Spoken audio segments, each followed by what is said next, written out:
Bom dia, Pai do Senhor, meu querido, minha querida. Louvado seja o nome do nosso Deus. Muito bom estar com vocês aqui mais um dia em que nós estaremos ministrando a palavra do Senhor. Uma palavra de força, de ânimo, uma palavra de esperança para que você possa estar conseguindo passar por esse período que nós não estamos podendo nos reunir na nossa igreja, no nosso templo, mas para que você não fique desamparado durante esse período das mensagens, né, da ministração da palavra do Senhor. Eu gostaria muito, né, de que isso já tivesse passado, mas infelizmente não é o que está acontecendo. Por conta disso, nós estamos vivendo sobre essa dinâmica, né?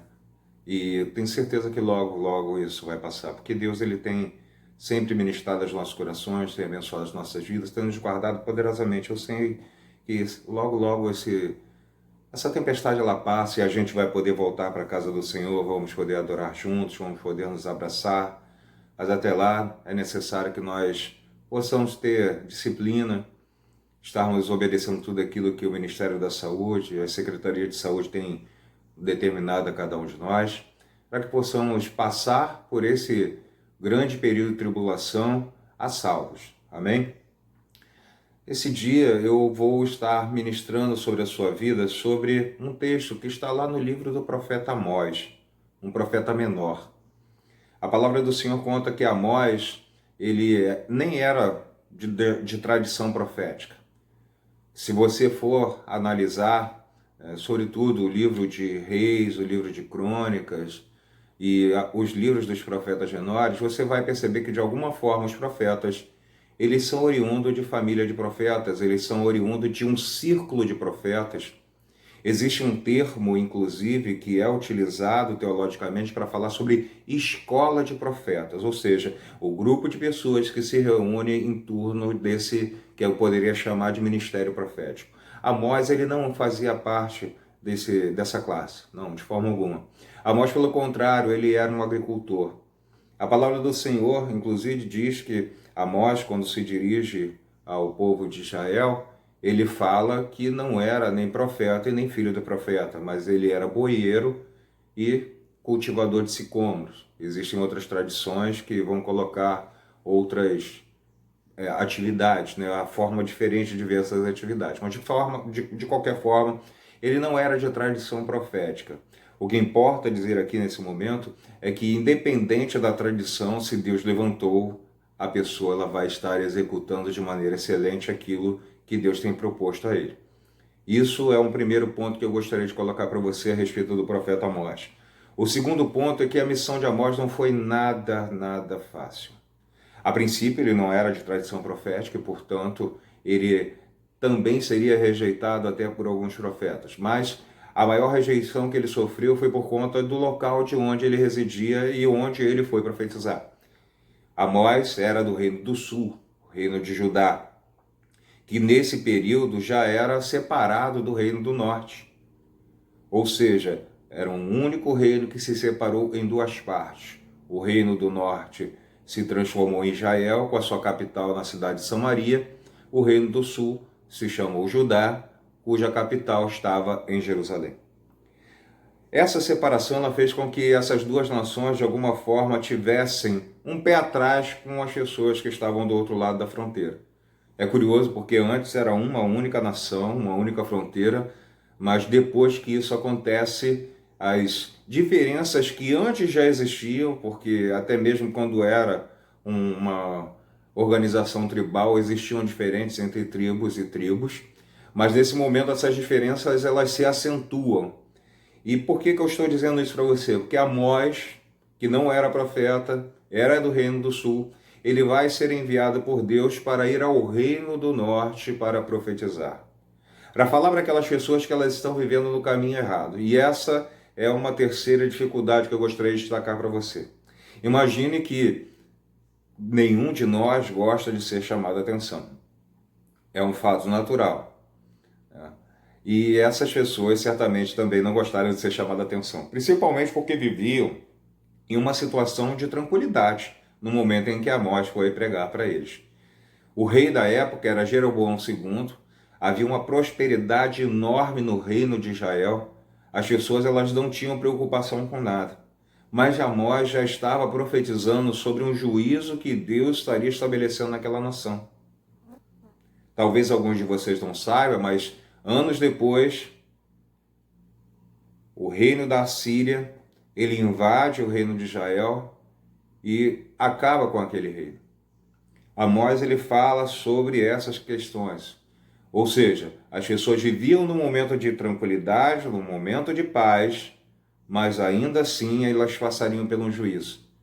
E é impressionante como, quando você está bem, você não acredita que algo ruim possa acontecer com você. Inclusive, tem uma frase que muitas pessoas costumam falar que é a seguinte: a gente nunca acredita que é verdade enquanto não acontece conosco. A gente tem vivido essa realidade atualmente, nos tempos de coronavírus. Muitas pessoas elas não têm acreditado na letalidade do vírus, em como esse vírus avança, enquanto esse vírus faz vítimas, até que alguma pessoa próxima seja atingida. Mas eu não vou falar sobre isso agora, eu não vou falar sobre vírus, não vou falar sobre essas questões. Vou falar sobre coisas que nos trazem esperança. Uma característica dos livros dos profetas menores é que Deus, ele normalmente obedece o livro obedece normalmente uma certa estrutura. Deus, ele diz qual é o juízo que será aplicado, fala qual é a consequência do juízo, e por fim, normalmente lá nos últimos capítulos do livro dos profetas maiores, você pode observar isso, normalmente até na última sessão, ele fala sobre restauração. Ele fala que vai restaurar a realidade daquele povo. Isso me faz entender, meu amado e minha amada, que Deus ele tem cuidado de nós e que Deus ele tem desejo que nós possamos ser cuidados, ser salvos. E por isso, nesse momento, eu convido a você a pegar a sua Bíblia, abrir lá no livro do profeta Amós, nós vamos fazer a leitura dos últimos versículos. Amém? Os últimos versículos da palavra de Deus lá no livro do profeta Amós. Estou pegando aqui minha Bíblia, você pode dar uma pausada, né, porque às vezes é difícil de conseguir encontrar com rapidez o livro. Pausa o vídeo, encontra o livro, depois bota o vídeo para rodar novamente. A minha Bíblia aqui está marcada, fica mais fácil, né? Então, vamos estar fazendo a leitura do capítulo 9 do profeta Amós, a partir do versículo número 11. Naquele dia, levantarei o tabernáculo caído de Davi, repararei as suas brechas e, levantando das suas ruínas, restaurá-lo-ei como fora nos dias da antiguidade, para que possuam o restante de Edom, e todas as nações que são chamadas pelo meu nome, diz o Senhor que faz estas coisas. Eis que vem dias, diz o Senhor, em que aquele que lavra segue logo aquele que ceifa, e o que pisa as uvas ao que lança a semente. Os montes destilarão mosto, e todos os outeiros se derreterão. Mudarei a sorte do meu povo de Israel, edificarão as cidades assoladas, e nelas habitarão, plantarão vinhas e beberão seu vinho, farão pomares e lhes comerão fruto, plantá-los-ei na sua terra, e dessa terra que lhes dei já não serão arrancados, diz o Senhor Deus. Amados, é exatamente aquilo que eu havia falado para você. Essas pessoas, elas sofreriam um juízo extremamente duro. Uma das técnicas de guerra dos assírios era retirar as pessoas da localidade conquistada e transportá-las para outros lugares, onde eles já haviam conquistado anteriormente. Ou seja, havia uma certa miscigenação, porque as pessoas também de outros lugares iam para esses lugares que agora eram conquistados. Para botar as questões de forma clara, muitas pessoas que moravam em Israel, o Reino do Norte, foram retiradas daqueles lugares e foram colocadas em outras nações conquistadas pelos assírios. E pessoas dessas outras nações foram colocadas onde era a cidade de Israel. Isso fez com que houvesse uma mistura muito grande, gerou até posteriormente grande preconceito por parte de Judá com os israelitas, que foram conhecidos como samaritanos. Até mesmo na época de Jesus a gente observa bastante isso. Haviam se afastado muito, daquilo que era a princípio do Senhor. Desde o início já haviam se afastado. Quando o reino foi dividido, Jeroboão, que foi o responsável pelo reinado do Reino do Norte, ele estabelece 2 lugares de culto e faz 2 bezerros de ouro para que as pessoas adorassem e não fossem até Jerusalém, onde o templo estava. Ou seja, a idolatria, né, a apostasia já havia começado desde o início, mas essas pessoas, depois desse período, ainda ficaram em uma situação muito mais complicada e, portanto, sofrendo muito preconceito por parte dos judeus à época de Jesus. Mas não é sobre isso que eu estou falando. Eu estou falando sobre uma outra questão. A questão que me toca nesse dia, para que você possa estar entendendo, é que depois de todas essas situações acontecidas, depois de todo esse juízo, depois de toda essa luta, Deus ele tem uma palavra de restauração para essas pessoas. Deus fala que os lugares que antes eram assolados, e é exatamente isso que acontece após uma guerra acontecer, né? Essas cidades elas são assoladas, são completamente destruídas. Deus diz que nesses lugares haverá restauração. Deus fala também que no local onde antes não havia, né, como prover subsistência por conta de dificuldade de plantio, Deus faria com que houvesse abundância, com que houvesse fartura. Deus fala que aquele que planta seguiria logo com aquele que colhe. Aquele que lavra segue ao que ceifa. Ou seja, logo após a plantação acontecer, a colheita já pode ser realizada porque o solo ele vai produzir muitos frutos. Deus ele fala que a situação que aquelas pessoas ainda estariam vivendo, ela seria transformada. Porque Deus ama aos seus. Deus ama a humanidade. Deus ama cada um de nós. E essa palavra que eu tenho para você nesse dia, meu amado e minha amada, estamos vivendo tempos difíceis. Não podemos negar isso. Não tem como nós minimizarmos a situação na qual nós estamos vivendo. A cada dia são centenas de pessoas que morrem só no Brasil. A cada dia são centenas de pessoas que passam pela necessidade de um respirador nas UTIs, nos CTIs dos nossos hospitais. Algumas pessoas já estão em filas esperando vaga em UTI. A situação de fato não é fácil. Algumas pessoas têm passado necessidade porque não tem mais o trabalho. Alguns empresários tiveram que fechar as suas portas. Mas, meu querido, minha querida, eu gostaria de dizer uma coisa para você. Deus, ele tem cuidado das nossas vidas. E quando toda essa situação cessar, quando essa tempestade acalmar, você vai ver o sol nascer. Você vai ver o sol nascer mais uma vez e a tua vida será completamente restaurada pelo poder do nome de Jesus. Creia, não permita que esse momento seja um momento que talvez faça com que você de alguma maneira, meu amado, minha amada, perca a sua fé, perca a sua esperança. Porque quando você perde a esperança, nem ao menos você se levanta para caminhar, para lutar, para fazer algo diferente acontecer. Não permita que a esperança se esfrie no teu coração, não mate essa esperança. Por mais que as lutas sejam difíceis, e eu reconheço que são difíceis, ainda assim Deus ele tem caminhado conosco. Deus tem protegido as nossas vidas e Deus tem nos abençoado. A palavra de Deus, através do profeta Amós, para aquelas pessoas, ela também pode ser interpretada por uma palavra profética de fim dos tempos. Mas eu não vou tratar sobre essa questão nessa mensagem. O que importa é que Deus, naquele contexto imediato, fala também para aquelas pessoas no seguinte sentido, de que as vidas delas poderiam ser restauradas. A tua vida será restaurada. Verdadeiramente, Deus, ele tem andado contigo nesse período, nesse momento. Deus, ele não tem te abandonado.